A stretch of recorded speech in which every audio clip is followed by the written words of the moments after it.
Good evening, everyone, and thank you so much for staying with KTV2. Tonight, as we promised you last week, that we are going to tackle one of the most important things in the world. They are the domestic workers who are living amongst us.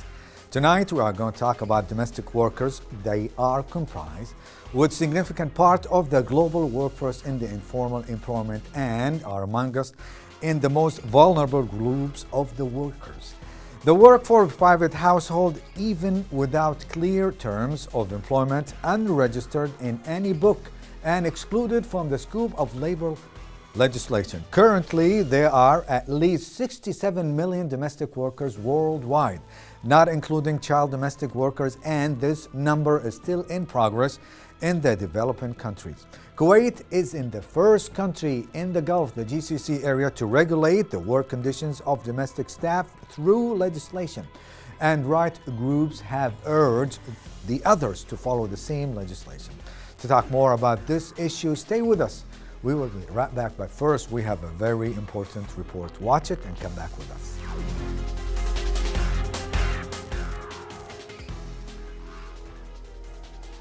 I think some of the challenges that we are facing in advancing the rights of domestic workers are the same challenges that we are facing in advancing women's rights and in advancing universal human rights. Millions of domestic workers all over the world are vulnerable to human rights violations. Most are women, and quite a lot of them are migrants. International standards provide protection for the rights of migrant domestic workers embodied in Convention 189 helps us to push our own national legislation. The convention was based on the fundamental premise that domestic workers are neither servants nor members of the family nor second-class workers. It seemed to me that 189 and the recommendation that explains it is so palpably, obviously correct that I don't know how any developed or developing country could reject it. Domestic workers have become a pillar of our society and provide an invaluable contribution to many Italian households. An important dimension of the migration debate is the issue of how to evaluate and recognize credentials and skills. Many societies are aging, and we know that in many economies, women are participating in greater numbers in the labour force. It's because of domestic employees that this is possible.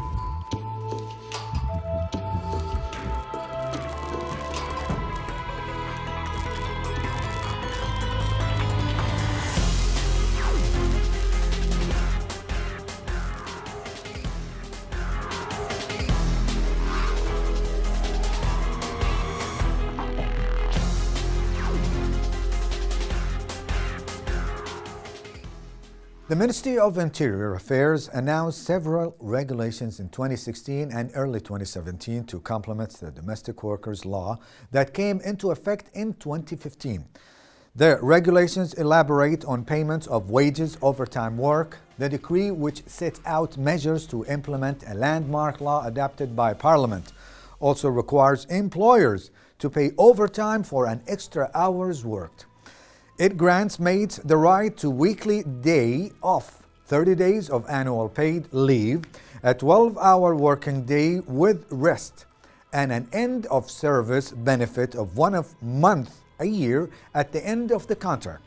For more about Kuwait new laws for domestic workers, we recorded this interview with Mr. Mohammed Hamad Al-Ajmi, Director of Domestic Worker Department for the Ministry of Interior Affairs.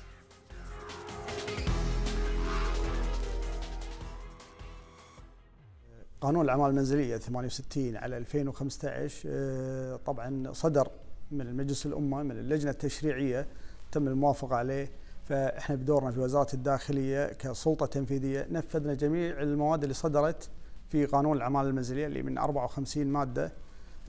تم وضع اللائحة التنفيذية اللي هي آلية تطبيق القانون من 27 مادة، بالإضافة إلى قرارين وزاريين آخرين تمت وضعهم وفق لجنة تم اعتمادها من قبل نائب رئيس مجلس الوزراء ووزير الداخلية. اللجنة قامت بوضع الآلية فتم تطبيقها من تاريخ 27 6/2016. طبعا الجهة المنوط لها بتطبيق القانون اللي هي وزارة الداخلية، بالأخص إدارة الأعمال المنزلية اللي هي أحد إدارات الإدارة العامة لشؤون الإقامة.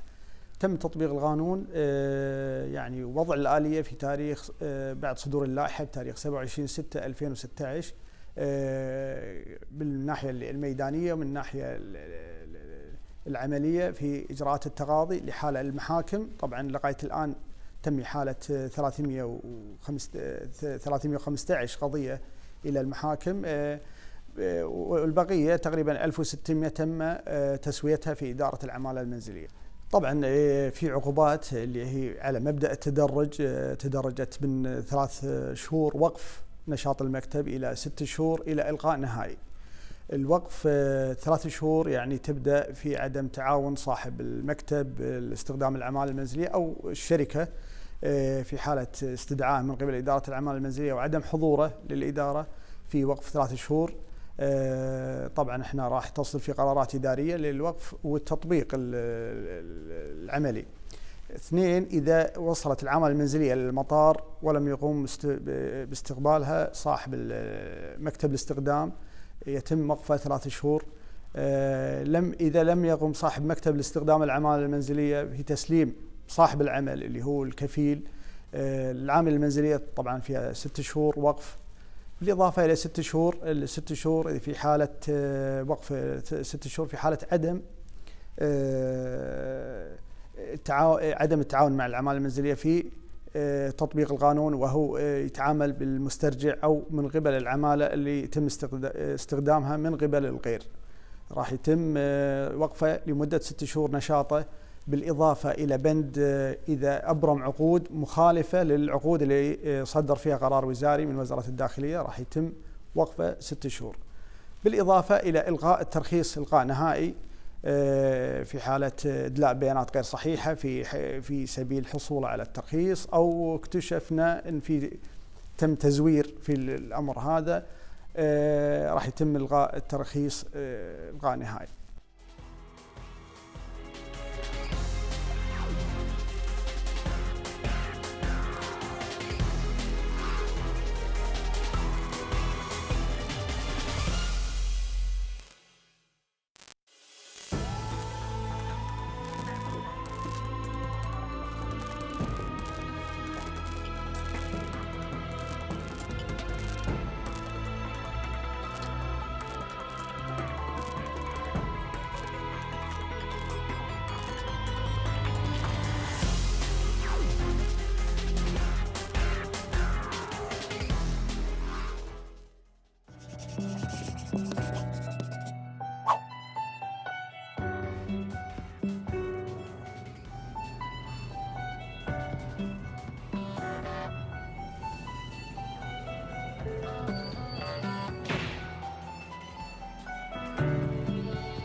Welcome back. As we promised you that we are going to have 2 distinguished guests. One of them is Mr. Ambassador Renato Pedro Villa of the Republic of the Philippines in Kuwait.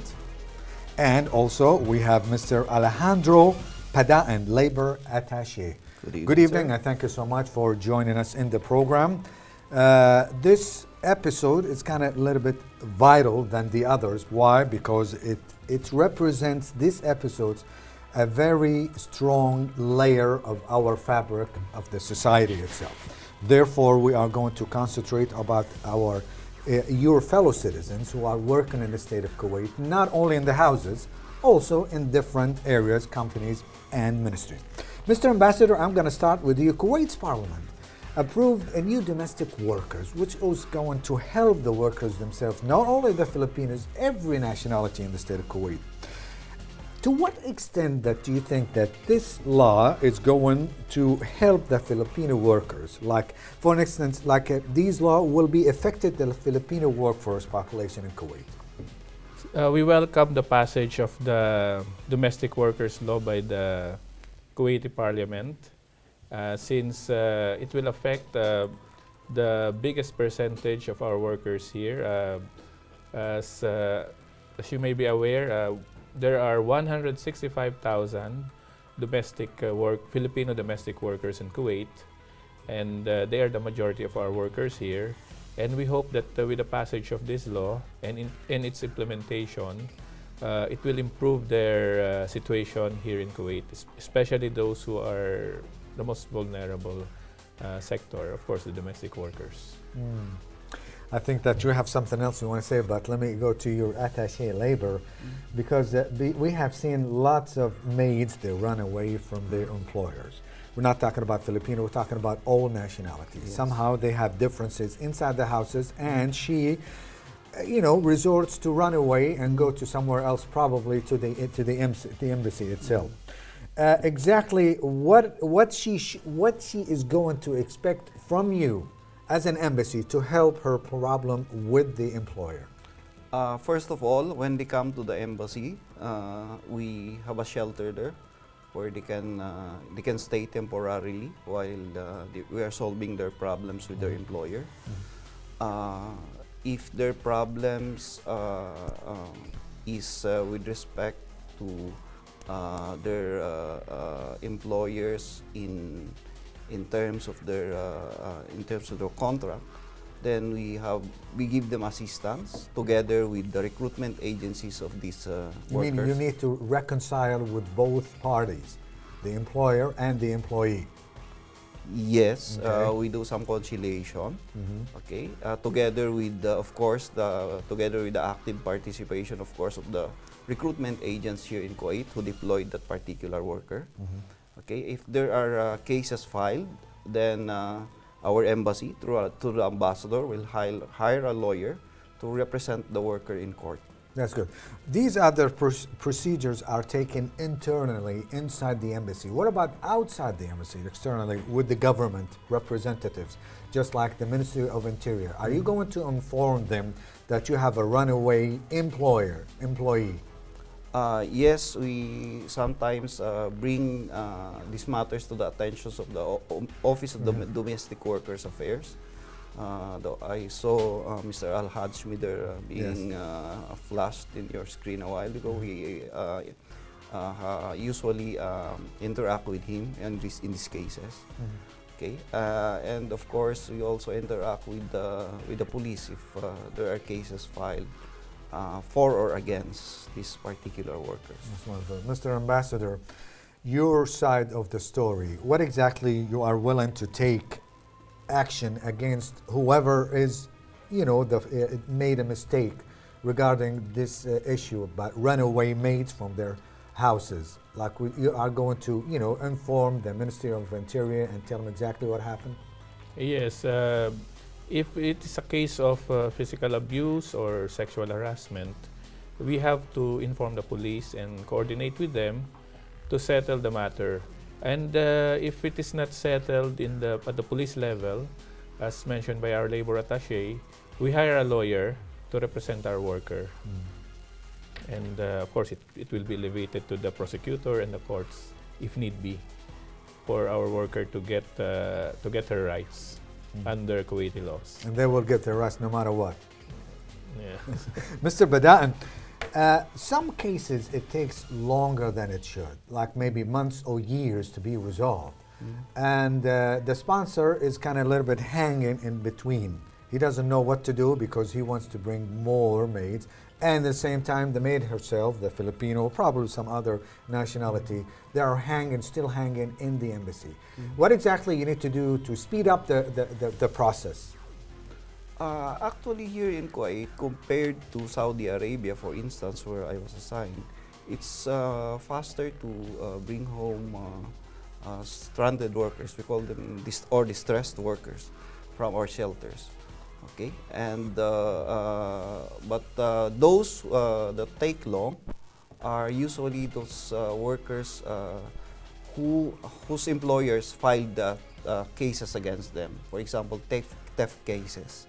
So what we do is, of course, as the ambassador has already told you, we hire lawyers to represent them in court for these cases to be dropped so that we can repatriate them back home. Mm. So you think that we are faster than the others, the rest of the GCC area? Something like that. In terms of turnover of, I'm comparing it in terms of the turnover of the wards in our shelter. Okay, well, to follow up on the same thing, some employers demand returning of the cost of the hiring the helpers from 700 to 1,200 KD. How is this handled? Under our recruitment laws, these costs should be shouldered either by the foreign recruitment agency or together with the Philippine recruitment agency in the Philippines. Because under our system, there are two agencies that deploy domestic worker, one in the Philippines and who has a counterpart agent here in Kuwait. So if ever an employer will require the return of the cost that he spent to be able to give this worker an exit, then these two parties share in the cost of the money being demanded, depending on their agreement. So if they have agreed in their contract that they share 50-50, then so be it. But we demand that this arrangement be made to facilitate the repatriation of our workers. That's wonderful. I would like to remind our viewers that in a moment that we are going to speak to Mr. Jaber Ali Al-Ali, Director of International Relations Department from the Public Authority or for Manpower.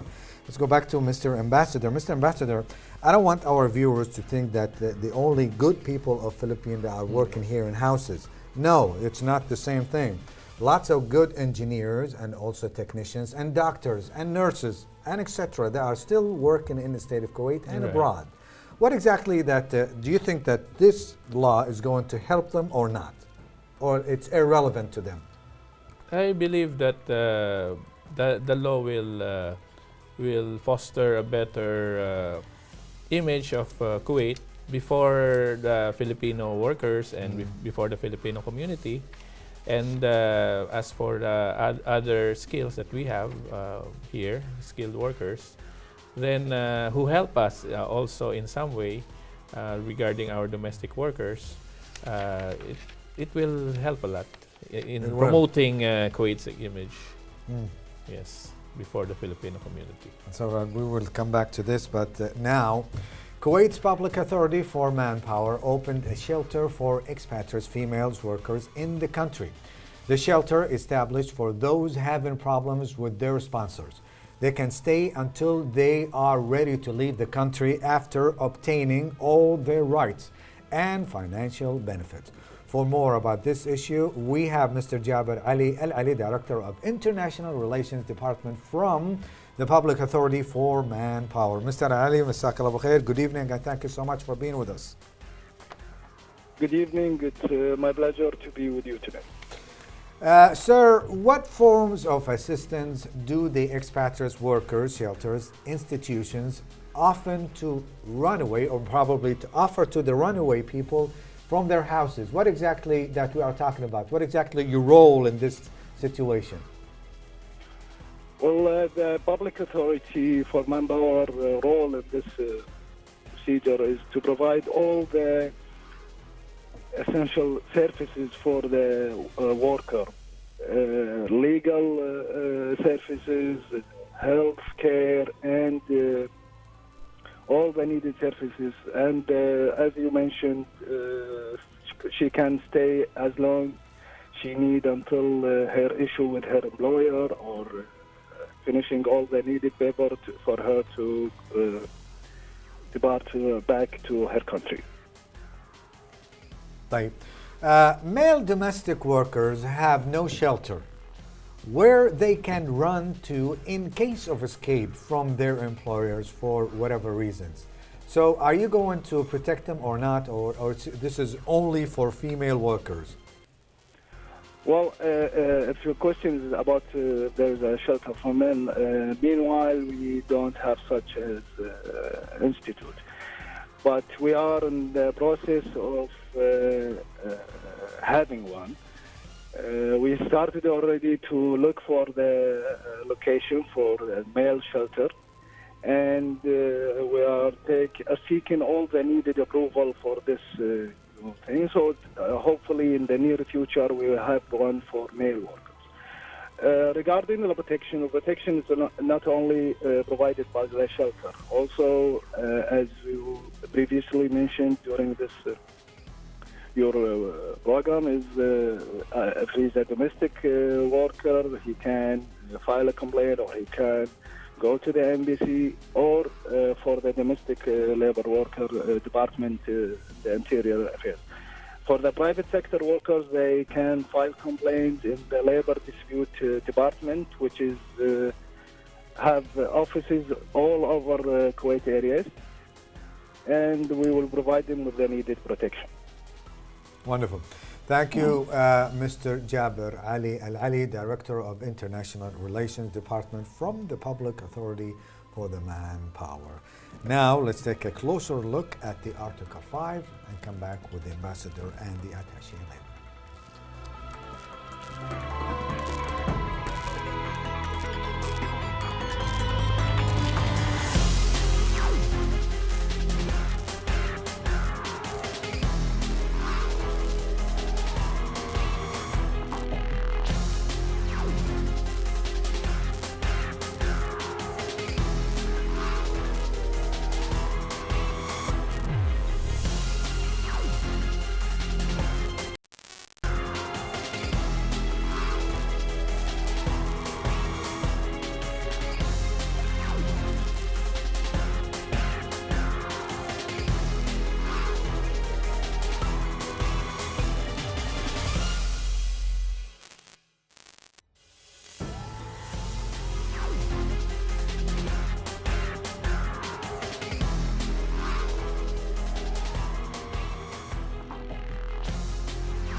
Let's go back to Mr. Ambassador.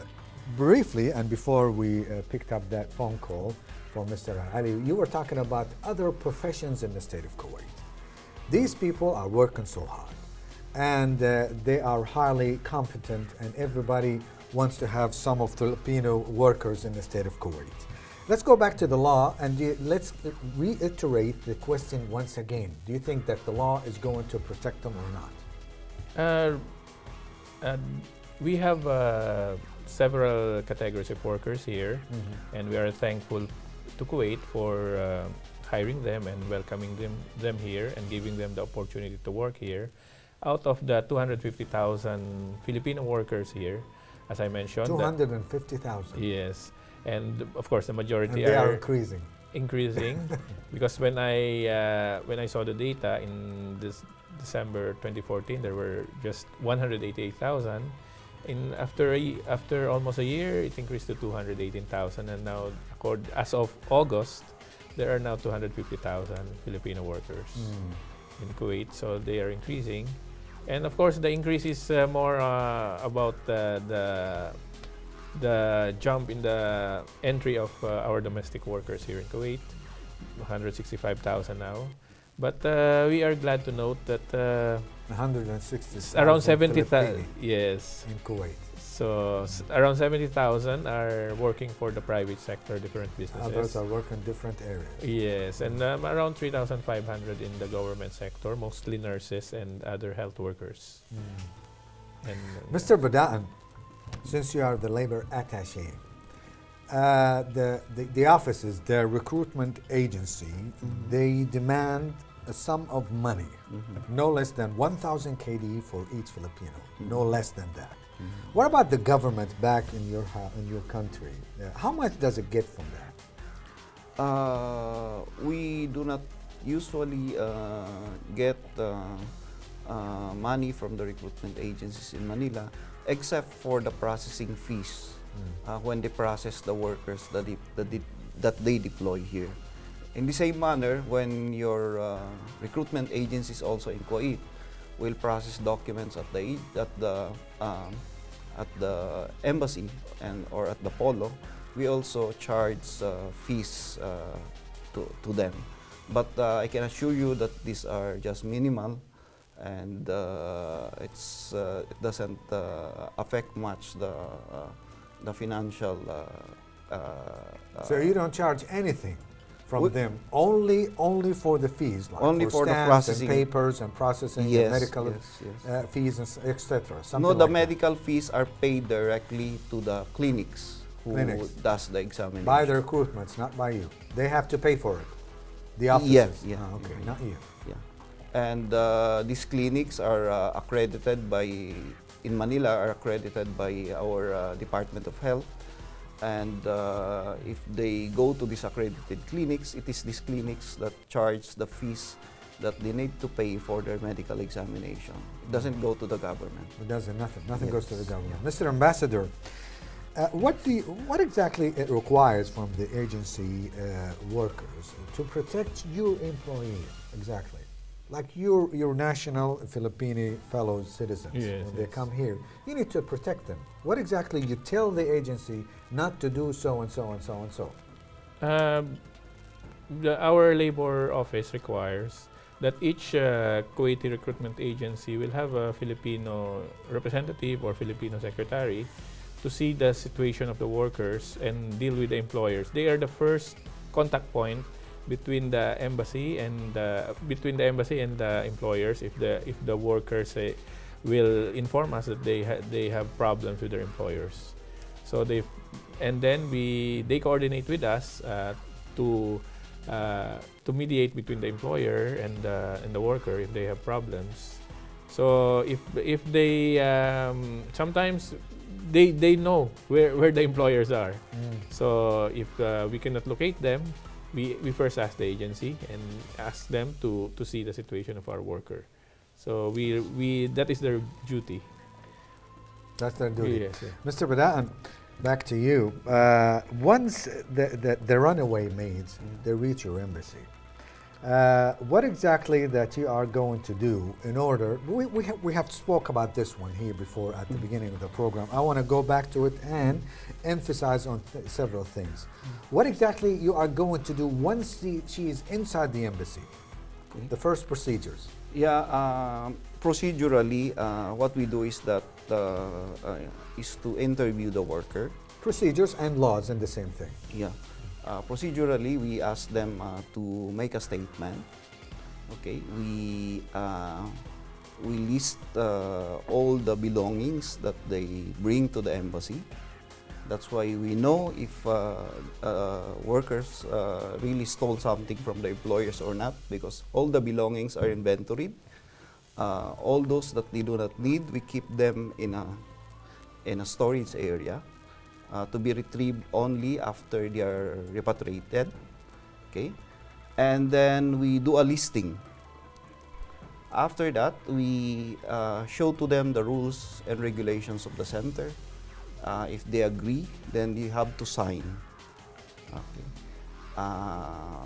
After determining their problems, then we give them some counseling and refer them to the proper case officer who should handle their case.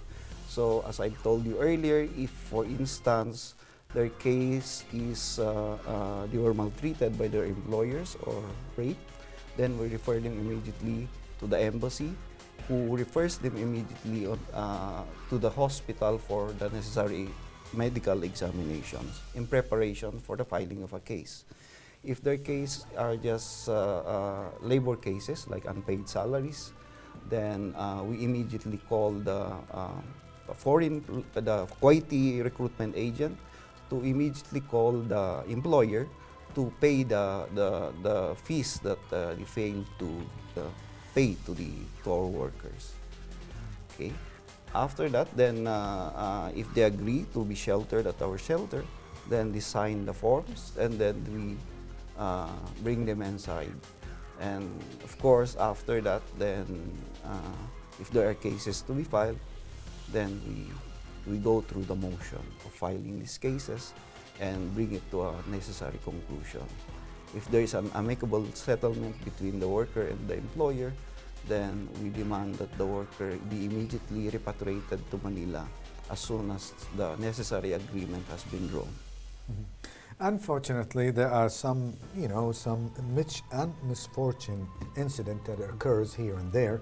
You have to prove it, and you have the law, and you have your own lawyer, and everybody will take their own procedures. Mr. Ambassador, once the Filipino, male or female, enters the state of Kuwait, do you think that they need to report straight to their employer or to the agency itself? Where exactly they need to go? Of course, the agency will meet them at the airport, and but we hope that they will be given some time or just a few hours to go to the embassy to undergo the so-called post-arrival briefing, so that they will know about what to expect at their workplace, so that it will help both the worker and the employer, so that they will know what to expect in their work. Before, ladies and gentlemen, before I go back to Mr. Padaen, we have a report regarding the same matter.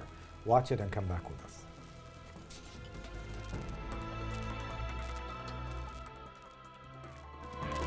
Yimimi no snow white law, you all do tan down. Let that hebu yimoko ni yimini no.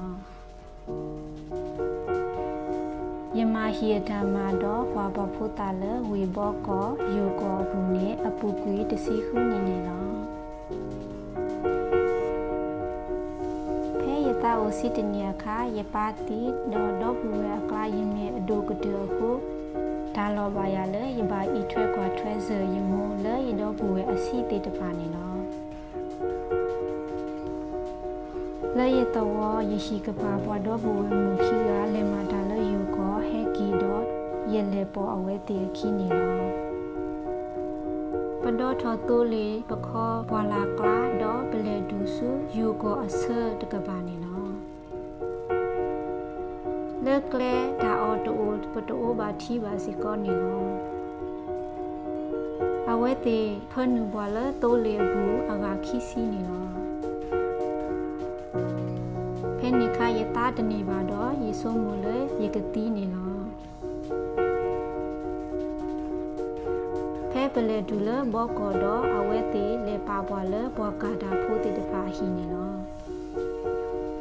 Po ko te ko de pa ke he o bako ni lo. Kito do bu te ko po mu to ga he ko ya ni lo. Ye ma da la we hi ki ni do bu ye da ha tho ba da kle ba do. Ye to we were not thought of me.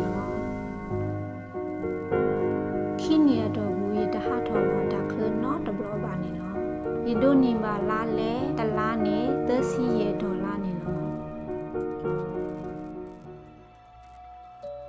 Kinia do bu, ye srone ye mo say, Hugia do lado, ye hat taller, he the play bunino. Kini weto we loki, you don't need my tamato, lales radumado, ya obuiba, the lamp the blonino. Ke yimavata do teko, he po popular atagi duma ako. You obuiba, bunido, obini.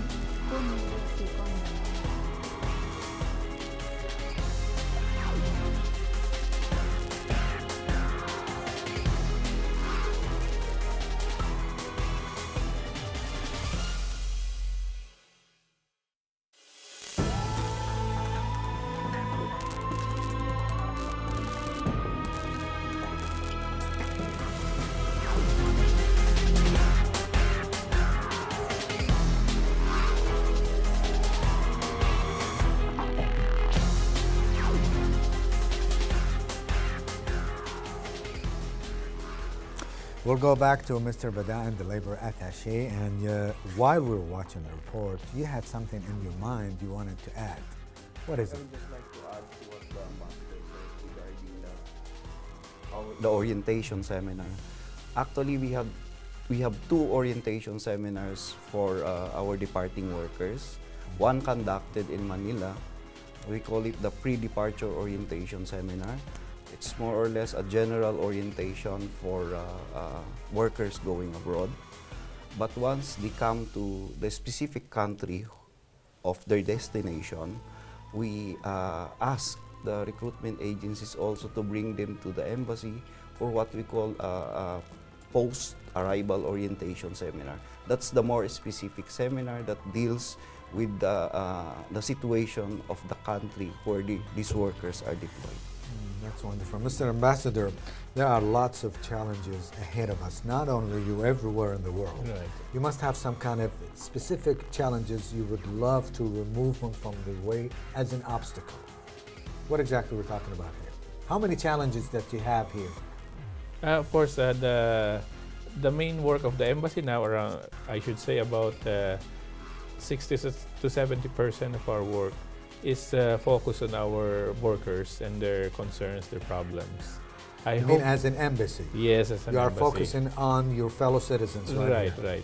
So I hope to develop other aspects of our relations with Kuwait.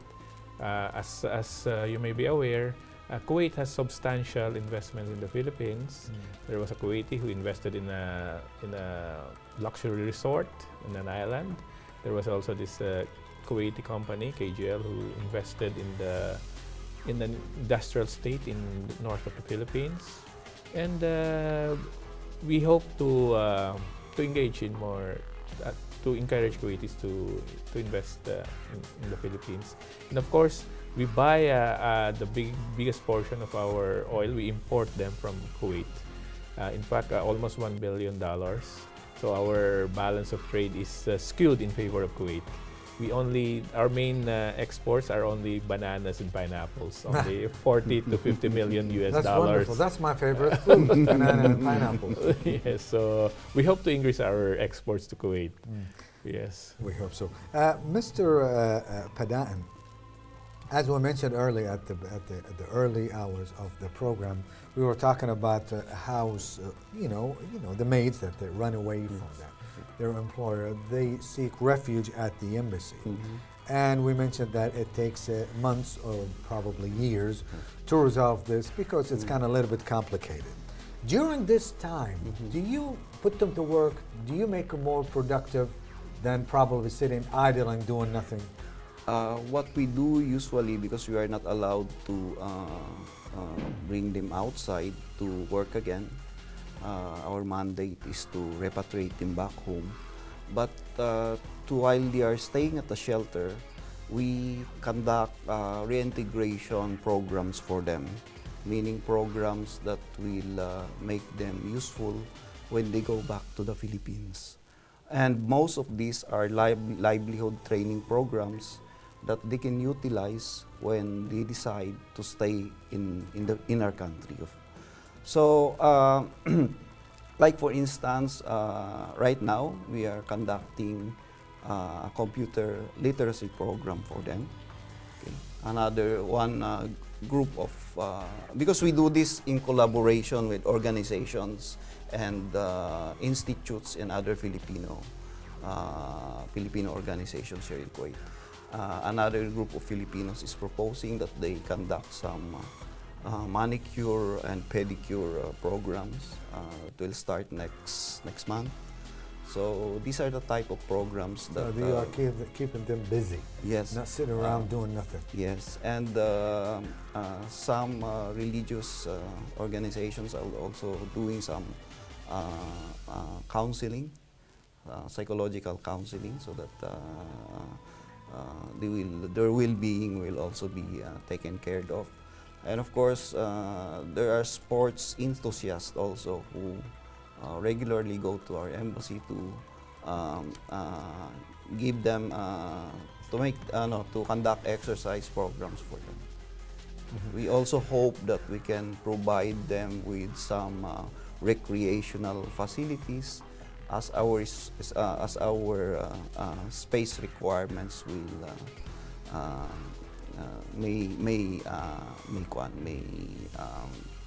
what you call it, may allow. May allow. Yeah. What is that? Because as of now, we have a limited space, but we hope that we can find some way to give them necessary space so that they can also do some recreational or sports activities within the compounds of our embassy. That's wonderful. Mr. Ambassador, you mentioned a while ago that you want more investors, Kuwaiti investors, to invest in Philippines, which is wonderful for both sides. It's going to be lucrative for both sides, lots of money engaged. What about tourism? Because every ambassador in the world is working hard to promote tourism for their own countries. What exactly are going to facilitate this thing to the Kuwaitis to visit Philippines, not only for work, also for leisure and have a good time? Yes, we hope to encourage more Kuwaitis to visit the Philippines and see our the different fantastic tourist destinations in the Philippines, the beaches, the mountains, the diving areas, and of course even the shopping is quite open there. What about visas? And of course Kuwaitis do not require visa. Oh, wonderful! I didn't know that. I can go anytime I want to. Yes, yes. We can. They get visa upon arrival for Kuwaiti nationals, and of course for other nationals, we give. They have to apply for visas in our embassy, in our embassy for other expatriates here in Kuwait. And that's it. Yes. That's wonderful. Well, I think that the law has touched pretty much on every aspect. The relation between the workers and the sponsor. Here is some of the comments, or maybe the commitments of the workers, and probably the comments that they going to get from the law itself. Watch it and come back.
If we would like to get final thoughts from Mr. Ambassador, have we neglected anything to mention in this wonderful episode?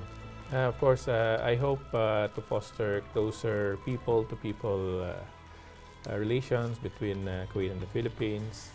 As you mentioned, we hope to encourage more Kuwaitis to visit the Philippines because, of course, and I will like to take this opportunity to thank Kuwait for giving the opportunity for us to stay and work here in your wonderful country. Pleasure.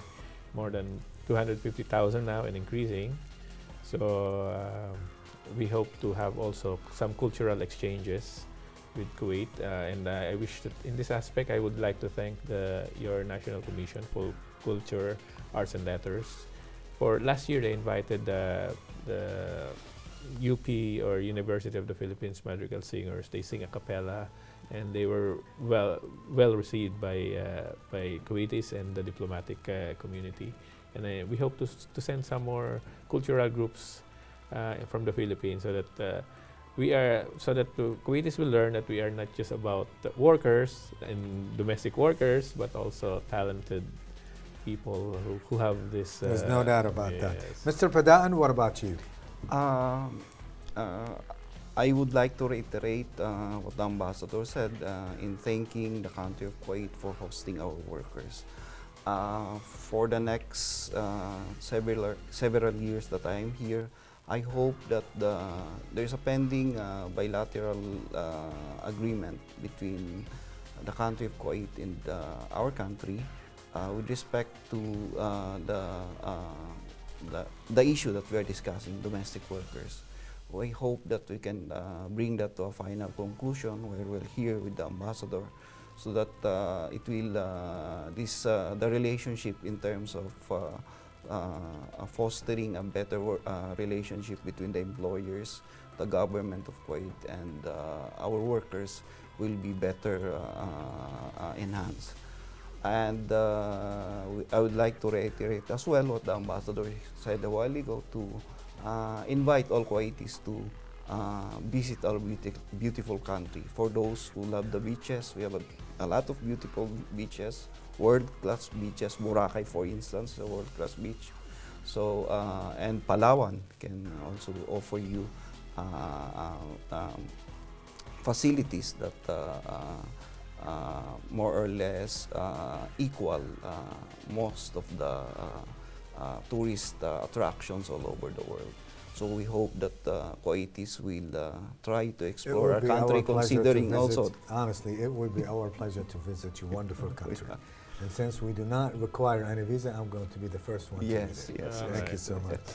Well, ladies and gentlemen, we'd like to thank Mr. Ambassador Renato Pedro Villa, the Republic of Philippines in Kuwait, and Mr. Alejandro Padaen, excuse me, I always make mistakes.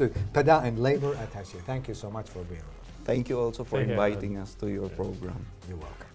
Well, that's all the time that we have for you this evening. Make sure to come back once again next Wednesday at 8:15 approximately with To The Point. Until then, take care of yourself and each other, and bye-bye.